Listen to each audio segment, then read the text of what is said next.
Shalom. It's your brother Malcolm from Chicago GMS camp.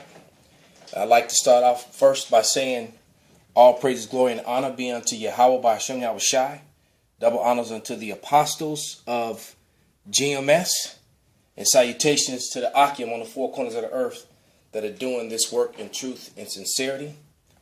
The name of this video is going to be The Unicorn Equals the End of Esau.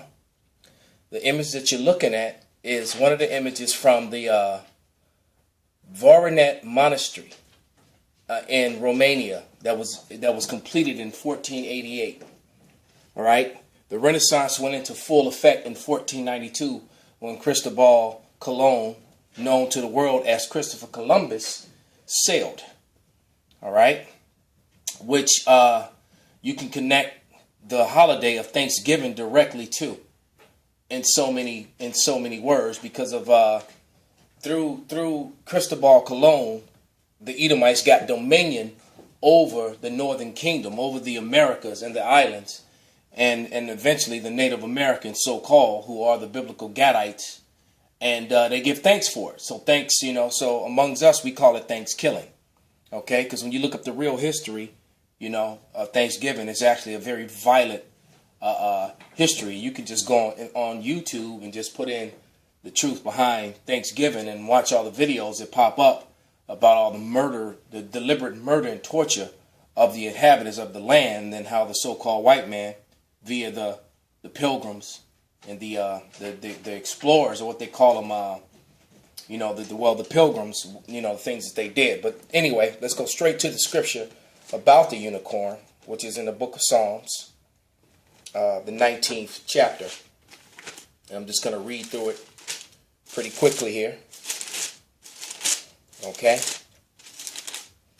Because as you're looking at this image, what you're seeing are the images of brown-skinned saints. All right?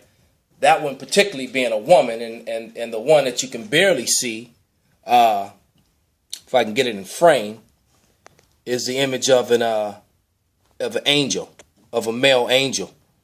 And that's portions of his face right about here. Okay? And you can clearly see that's his nose and his woolly afro right there when you're looking at it sideways. Okay? And the Bible describes the Israelites, the saints, and the people of the Lord as being a dark brown-skinned people with woolly-like hair. Okay? But yet, after the fall after the Renaissance, when you look at the art that's depicted throughout Europe, they went throughout Europe and they whitewashed, because a lot of these images that you're looking at the monastery are indoors. The ones on the outside have been damaged by the sun, so you can't, although some of them you can still see it clear as day that they were brown-skinned people, and I'm going to prove that to you. But there was a lot of chemical solutions and destruction of the icons, which they refer to as which is called iconoclasm. All right, that's why you see so many lips and noses that are deliberately destroyed off of certain statues, because they were trying to hide the features simply for racial reasons. But anyway, here's the scripture in Psalms, the 19th chapter, and it reads, starting verse 1: The heavens declare the glory of Yahweh, and the firmament showeth his handiwork. All right, because the internet is broadcasting to the skies. Okay, a day unto day uttereth speech, and night unto night showeth knowledge. So you can go and click on a GMS video or Israelite video and see real history and truth, day and night. Okay. There is no speech nor language where the voice is not heard. So you got voice language translators, and you can actually hear what they're saying, or you can read what they're saying. All right. If you're in Russia, or you're in Romania, where these images are, all right, you can actually see what's being said. Okay. And it says, there is no language of speech where their voice is not heard. Their line is going throughout all the earth, and their words to the end of the world. In them have he set a tabernacle for the sun, which is the bridegroom coming out of his chamber, and rejoices as a strong man run a race. He is going forth from one end of the heaven, and his circuit is unto the ends of it. And there is nothing hid from the heat thereof, and there's nothing hid, because the internet exposes all, man. And King David prophesied that. All right? And it talked about the bridegroom coming out of his chamber. Well, here's an image of that monastery of the bridegroom. Okay? You could clearly see, all right, them depicting the Ancient of Days sitting on his throne. All right? And he's surrounded by a cast of heavenly hosts and angels, and they're all dark flesh, all right, with afros and with dark flesh skin. Okay? With dark skin. Okay? There they are. Okay, let's get a scripture to back that up before I move forward. Let's go to Daniel, the 7th chapter. Let me put that up. And I'm going to read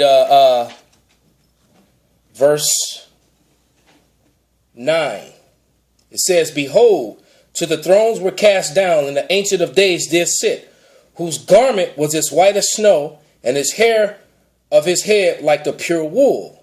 His throne like the fiery flame, and his wheels as a burning fire." So look at his throne. It's glowing like the fiery flame, and his garments do go down to his foot. And you can see that they put a chemical solution on his foot, because his foot is a lot lighter than his face and his hands. They were trying to whiten him up, but they really couldn't do it. Okay? They couldn't get it like they would like to have gotten it, because you could still clearly see that those were the images of a so-called Negro, someone with Negro features. Okay? I'm going to read the definition of wool, because it talked about his hair like the wool. So I'm going to read the definition of wool from the, where's this coming from? This is a definition of wool from the Oxford Dictionary. All right? It says, the shortly, tightly curled hair of Negroid peoples. All right? The hair of the head. So that's why that definition of wool has been removed from modern day Bibles. All right? You have to get really old ones to get that. And then it gives you a couple of and these in this particular source I'm reading from, this Oxford, goes back to 1697. Okay, it goes all the way back to 1697. But it says a runaway boy, a Negro, the wool off the side of his head about the breadth of a crown piece. It's giving you examples. That was from 1697 out of the London Gazette, number 3256. So it's giving you, if you wanted to go search out what I'm reading you, I'm actually giving you the place where you can find it. Okay.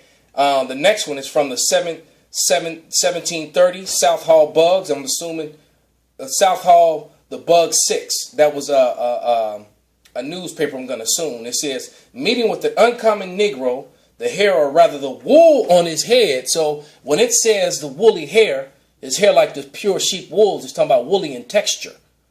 Okay, so what was meant to be an insult actually is an insult to those who poke fun of it. All right, which would be the so-called white man, who was Esau, Edom. All right, it says the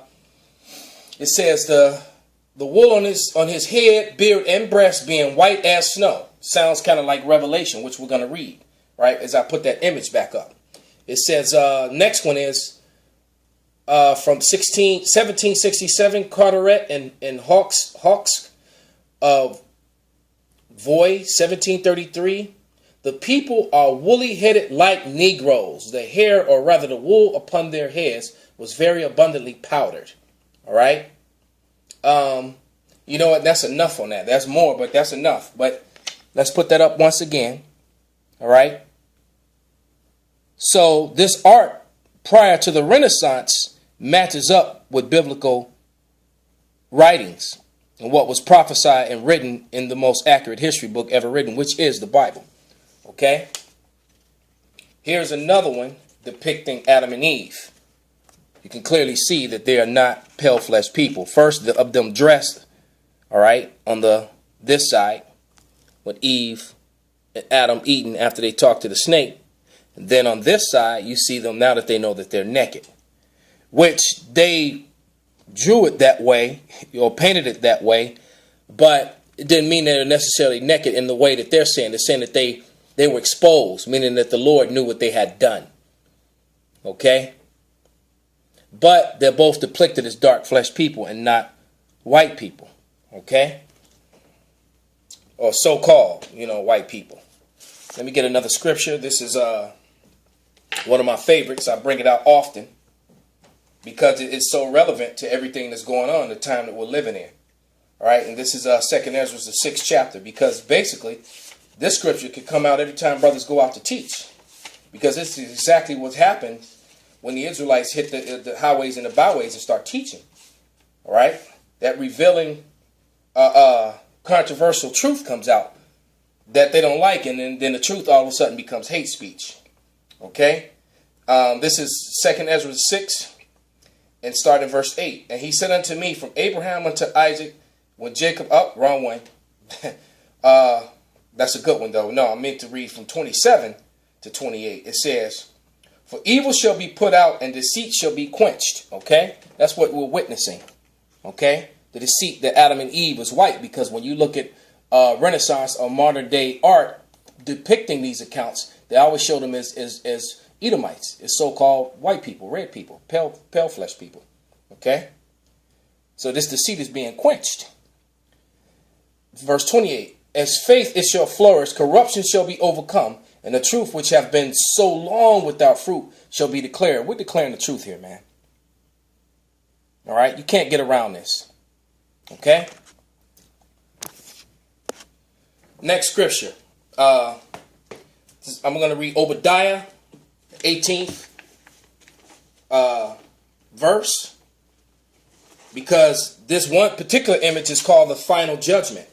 And the final judgment is when Esau gets rounded up and destroyed and burned to death after they served their 1,000 years of slavery.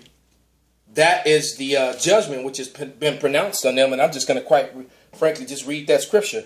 And there you see the angels, which they, either sun damaged because it's outside and the sun's shining on it, or they try to lighten it up. Because you see, this is the same as this. Okay? Once again, this is the same as this. All right? And what do you see? You see Edomites in chains, naked, the same way we were on those ships when we went into Egypt again, because this never happened to them. This is a future prophecy of what's going to happen to them. This is their future. All right? So it says, and the house of Jacob shall be a fire, and the house of Joseph a flame, and the house of Esau for stubble, and they shall kindle in them and devour them. And there shall not be any remaining of the house of Esau, for Yahweh has spoken it. All right? So there's going to be nothing left of the so-called white man, man. They are all going to get exterminated. Okay? When that day comes. All right? And let me go to Psalms 85 and 11. Okay? Because they have to pay for their crimes, and they live deliciously on earth at the pain, suffering, and enslavement of all the other nations, man, and mainly the children of Israel, the most important people. This is Psalms 85 and 11. Truth shall spring out of the earth, okay,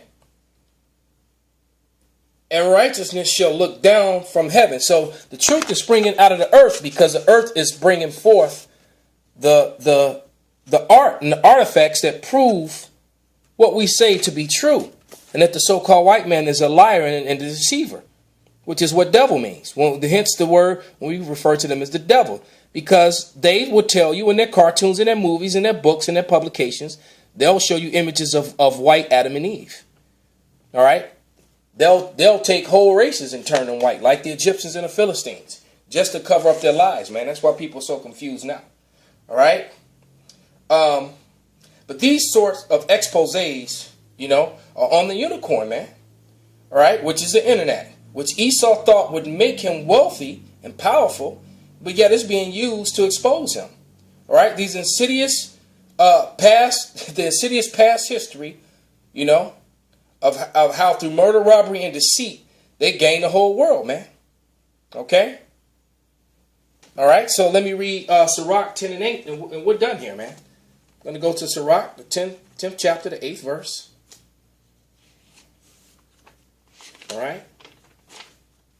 And it reads, because of unrighteous dealings, all right? Okay? Injuries and riches got by deceit. The kingdom is translated from one people to another. Right? So now, the final judgment, as you see Esau in chains going into slavery. All right? And then going to that final destruction in Obadiah, when there will be no more so-called white people left upon the face of the earth when the kingdom of heaven comes. Luke 19:27. You know, those that wish that I should not rule over them, bring them hither and slay them before me. Okay? That son of perdition has been revealed, you know, in Second Thessalonians, I believe it's Second Thessalonians, I think it's chapter 2, verse 7. I could be mistaken. But you know what? Let me just look just to be, I'm not going to read it, but I just want to look just to make sure I said it right. So anyone wants to go and read that,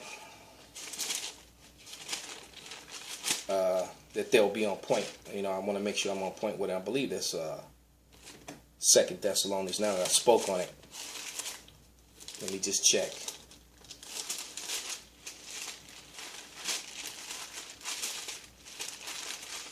Yeah, Second Thessalonians chapter 2. You can read like verses 1 through like 9.